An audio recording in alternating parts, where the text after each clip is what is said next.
नमस्कार विद्यार्थी मित्रांनो, आजच्या व्हिडिओत आपलं स्वागत आहे. 10वी आणि 12वीचा रिझल्ट 10 मेलाच लागणार आहे का हे आपण स्टडी शॉर्ट्सवर पाहूया.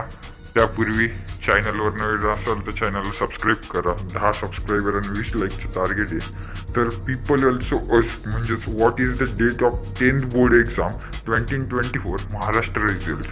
10वीचा रिझल्ट हा केव्हा लागणार आहे असं आपण गुगलला विचारलं तर गुगलवर 10 मे 2024 असं दिसतंय. तर मोड ऑफ द एक्झामिनेशन म्हणजेच ऑफलाईन परीक्षा होती ती. Maharashtra SSC exam date 1 March ते 24 March. Result mode online. Maharashtra result 10 May दाखवतोय, परंतु SSC 10वी आणि 12वीचा रिझल्ट हा 10 मे रोजी लागणार नाही. SSC आणि HSC रिझल्ट डेट 10वी आणि 12वीची कधी लागणार आहे ते आपण पाहून घेऊया खरोखर. परंतु त्यापूर्वी 26 लाख विद्यार्थी उपस्थित होते. तर 10वी आणि 12वीचा निकाल याच महिन्यात जाहीर होणार आहे असं महाराष्ट्र शासनाने सांगितलेलं आहे. तर 12वीचा निकाल हा 25 मे आधी लागण्याची शक्यता दर्शवलेली आहे. आणि त्याचबरोबर 10वीचा जो रिझल्ट आहे मेच्या शेवट लागणार आहे, म्हणजे शेवटच्या आठवड्यात जाहीर असं देखील त्यांनी सांगितलं.